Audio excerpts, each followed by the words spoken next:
हर हर महादेव। 26वां अध्याय शुरू करते हैं। इस अध्याय में विष्णु भगत देवधूति पिशाच राज को केरल देशवासी ब्राह्मण वसु की कथा का वर्णन सुनाते हैं। श्री राधे राधे। विष्णु भगत देवधूति के मुख से तीर्थराज प्रयाग का दिव्य चमत्कारी पुण्य प्रभाव तथा केरल देशवासी ब्राह्मण वसु की मुक्ति के संबंध में सुनकर पिशाच ने प्रश्न किया, हे महात्मने, केरल देशवासी उस ब्राह्मण को किस प्रकार तथा किस युक्ति से मुक्ति प्राप्त हुई? यह प्रकरण मैं आपसे विस्तार पूर्वक सुनना चाहता हूँ। कृपया कर इसे विस्तार पूर्वक सुनाने का कष्ट कीजिए। श्री राधे राधे। पिशाच के प्रश्न को सुनकर महात्मा देवधूति ने कहा, हे पिशाच, प्राचीन काल में केरल प्रांत में वसु नाम का एक विद्वान ब्राह्मण निवास करता था। संपूर्ण शास्त्रों का ज्ञाता, वेदों का मर्मज्ञ, वेद परगामी ब्राह्मण वसु यद्यपि एक विद्वान ब्राह्मण था, किंतु उसके कार्य पूर्णतः अधार्मिक, अनीति युक्त थे। वह दान, जप, तप, यज्ञ, हवन और ईश्वर भक्ति इत्यादि कोई भी धार्मिक कृत्य नहीं करता था। श्री राधे राधे। वह न तो अपने माता पिता तथा गुरुजनों का आदर करता था और न ही उनकी सेवा ही किया करता था। वह पूर्णतः अधार्मिक था। उसके अधार्मिक तथा अत्याचारी कृत्यों से उसके स्वजन संबंधी, माता पिता तथा गुरुजन इत्यादि सभी दुखी एवं असंतुष्ट थे। उन्होंने उसे सुधार कर सन्मार्ग पर लाने के अनेकों प्रयास किए, परंतु उन्हें सफलता नहीं मिली। तब सबने मिलकर आपस में मंत्रणा की और उसकी समस्त संपत्ति छीनकर उसे घर से निकाल दिया। इस प्रकार परिवार से बहिष्कृत और घर से निकाल दिए जाने के कारण वसु पूरी तरह असहाय, दुखी और निर्धन होकर देश विदेश तथा प्रांत प्रांत भटकने लगा। वह निर्धनता, अशक्तता तथा एकाकीपन से दिन रात ही व्याकुल तथा दुखी रहने लगा। उसे भूख प्यास का कष्ट भी दिन रात सताने लगा। इस प्रकार देश देशांतर में भ्रमण करते हुए, भटकते हुए वह किसी प्रकार विंध्याचल पर जाकर पहुंचा, परंतु वहां भी दुखों और कष्टों से उसे छुटकारा नहीं मिला। गरीबी, रोग, भूख प्यास से व्याकुल रहते हुए इसी बीच वह दुर्भिक्ष के संकट से भी घिर गया। इसी में एक दिन उसकी मृत्यु हो गई। श्री राधे राधे।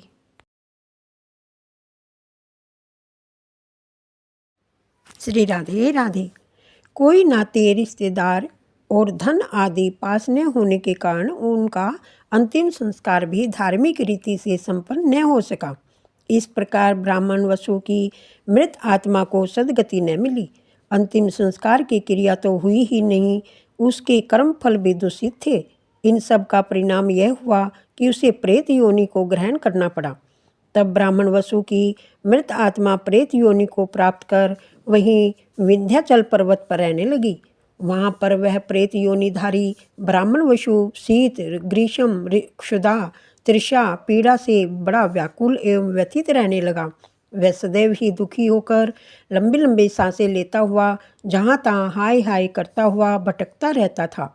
वह दिन रात ही व्याकुल और पीड़ित रहता था। उसे रंच मात्र भी सुख शांति नहीं थी। इतनी कथा सुनाकर मैं ऋषि वशिष्ठ जी ने महाराजा दिलीप जी से कहा, हे राजन, जो मनुष्य हवन नहीं करते, दान और जप तप इत्यादि कोई धार्मिक कृत्य नहीं करते तथा वे सदैव ही भगवान भजन तथा देवादिदेव भगवान विष्णु की आराधना से विमुख रहते हैं, ऐसे श्री राधे राधे, ऐसे मनुष्यों को क्रियाभ्रष्ट तथा कृत्यहीन समझना चाहिए। इसी प्रकार जो व्यक्ति पावन दिव्य तीर्थों का सेवन नहीं करते तथा वहाँ जाकर धार्मिक कृत्य नहीं करते, कभी भी भिखारियों एवं अभ्यागतों की सेवा नहीं करते, अन्न, वस्त्र, स्वर्ण, फल, मिष्टान, जल एवं मणि इत्यादि का कभी भी दान नहीं करते, वे सदैव ही अधार्मिक तथा धर्मरहित माने जाते हैं। ऐसे लोक निंदित तथा धर्म वर्जित कृत्यों को करने वाले मृत्यु के पश्चात नरक यातनाएं तो भोगते ही हैं, इनका पुनर्जन्म भी भूत, प्रेत, राक्षस, पिशाच तथा कीट पतंगों की योनियों में ही होता है। श्री राधे राधे। वशिष्ठ जी ने आगे कहा, जो व्यक्ति स्वर्ग, मोक्ष एवं सद्गति की इच्छा रखते हैं उन्हें सदैव ही शास्त्रों एवं धर्म द्वारा आदेशित सत्कृत्यों को करना चाहिए और समस्त पापों से बचे रहना चाहिए। उन्हें दान, यज्ञ, जप, तप, पूजा पाठ करना चाहिए। सदगृहस्थियों को तीर्थ यात्रा, हरि कीर्तन तथा अतिथि सेवा करते हुए सदैव ही पाप कर्मों से बचते हुए शुभ कर्मों में लगे रहना चाहिए। श्री राधे राधे। कोई भी मनुष्य अपने किए हुए कर्मों के फल से बच नहीं सकता, उसे अपने किए हुए कर्मों का फल भोगना ही पड़ता है। धर्म के मर्म की चर्चा करते हुए महर्षि वशिष्ठ जी ने आगे कहा, ब्राह्मण, क्षत्रिय, वैश्य, शूद्र इन चारों वर्णों वाले मनुष्यों को सदैव ही धार्मिक कृत्यों में लगे रहना चाहिए। समस्त प्रकार के अशुभ कर्मों से बचे रहकर पूर्ण धार्मिक तथा पाप रहित जीवन व्यतीत करना चाहिए। इससे उनका यह लोक तथा परलोक दोनों ही संवरते हैं और वे दुखों से मुक्त रहकर धन, वैभव, आरोग्य तथा सुख शांति को प्राप्त करते हैं। धर्मयुक्त जीवन व्यतीत करने में ही समस्त प्राणियों का कल्याण है। श्री राधे राधे। महर्षि वशिष्ठ जी ने आगे राजा दिलीप से कहा, हे राजन, अब मैं तुम्हें केरल देश के उस प्रेत कायाधारी ब्राह्मण वसु की मुक्ति की कथा सुनाता हूँ। एक दिन एक धर्मात्मा पुरुष प्रयागराज में स्नान करके अपने घर लौट रहा था। उसके साथ त्रिवेणी जल की 2 बोतलें भी थीं, जिन्हें वह अपने साथ ले जा रहा था। वह भगवान भक्ति में मगन होकर भगवान का कीर्तन करता हुआ चला जा रहा था। श्री राधे राधे। उसी समय वसु के प्रेत ने उसका मार्ग रोक लिया। वसु के प्रेत ने उससे कहा, हे ब्राह्मण, तुम्हारे पास जो जल की बोतलें हैं, मैं उनका जल पीना चाहता हूँ। इस समय यदि तुमने मुझे जल न पिलाया तो प्यास से व्याकुल होकर मेरा प्राण अंत हो जाएगा। याचना से भरा हुआ प्रेत का ऐसा आग्रह सुनकर उस धर्मात्मा व्यक्ति ने प्रेत से पूछा, घोर दुखों से दुखी, कालांत, निर्बल, मलिन, वस्त्र रहित तुम कौन हो? तुम्हारे जर्जर शरीर में केवल प्राण ही अपना आभास देते हैं, अन्यथा तुम अत्यंत दुखी एवं कृशकाय प्रतीत होते हो। तुम्हें देखकर मुझे भय प्रतीत हो रहा है। तुम्हारा शरीर धुएं के समान काला क्यों है? तुम्हारे पैर भूमि पर क्यों नहीं ठहरते? तुम मुझे अत्यंत दुखी एवं अमानवीय दशा में ग्रस्त प्रतीत हो रहे हो। तुम मेरे समस्त प्रश्नों का उत्तर देकर अपनी दशा स्पष्ट करो, ताकि मैं तुम्हारी कुछ सहायता कर सकूं। उस धार्मिक व्यक्ति से इन प्रश्नों को सुनकर उस प्रेत ने कहा, हे पुण्यात्मा, जिन कर्मों को करने से मैं इस दुर्दशा स्थिति को प्राप्त हुआ हूँ, उनका सविस्तार पूर्वक वृत्तांत मैं आपको सुनाता हूँ। ब्राह्मण होकर भी मैंने जीवन भर कोई सत्कर्म नहीं किया, जीवन भर किसी को कोई दान नहीं दिया, धर्म में भी कभी कोई रुचि नहीं दिखाई। राधे राधे। मैंने अपने माता पिता तथा गुरुजनों की भी कभी कोई सेवा नहीं की थी। मैंने कभी भी घर आए अतिथि का स्वागत सत्कार नहीं किया। मैंने जीवन भर स्वेच्छाचारी जीवन व्यतीत किया। मैं सदैव ही भगवान की भक्ति और पूजा अर्चना से विमुख रहा। मैंने जीवन भर अनेकों पाप कर्म किए तथा परपीड़न की कृत्य किए थे।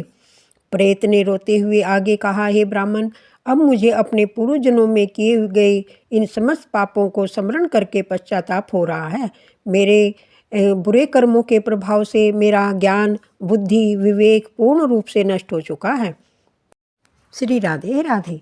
मेरा दुर्भाग्य इतना बड़ा है कि इस वन में समस्त प्रकार के फल, फूल, कंद मूल तथा निर्मल जल के परिपूर्ण जलाशय विद्यमान होने पर भी मैं सदैव भूख तथा प्यास से व्याकुल होकर भटकता रहता हूँ। मेरे पाप कर्मों से मेरा दुर्भाग्य इतना प्रबल है कि मैं न तो लताओं और तथा वृक्षों के फल तोड़कर खा सकता हूँ, न कंद मूल खा सकता हूँ और न ही पेट भरकर जल पी सकता हूँ। अपने पूर्व जन्म के पाप कर्मों के कारण ही मुझे ये प्रेत योनि प्राप्त हुई है। मैं सदा क्षुधा, तृषा तथा पीड़ा से व्याकुल होकर घूमता रहता हूँ। इस भयंकर दुखदायी प्रेत योनि में वायु मेरे जीवन का एकमात्र आधार है। अब मैं अनुभव कर रहा हूँ कि मनुष्य के सकृत कर्मों से निर्मित प्रारब्ध बड़ा प्रबल है, इससे किसी की भी रक्षा नहीं हो सकती। श्री राधे राधे। 26वां अध्याय संपूर्ण हुआ। श्रीमन नारायणी नारायणी हरि हरि, भजमन नारायणी नारायणी हरि हरि। श्री राधे राधे।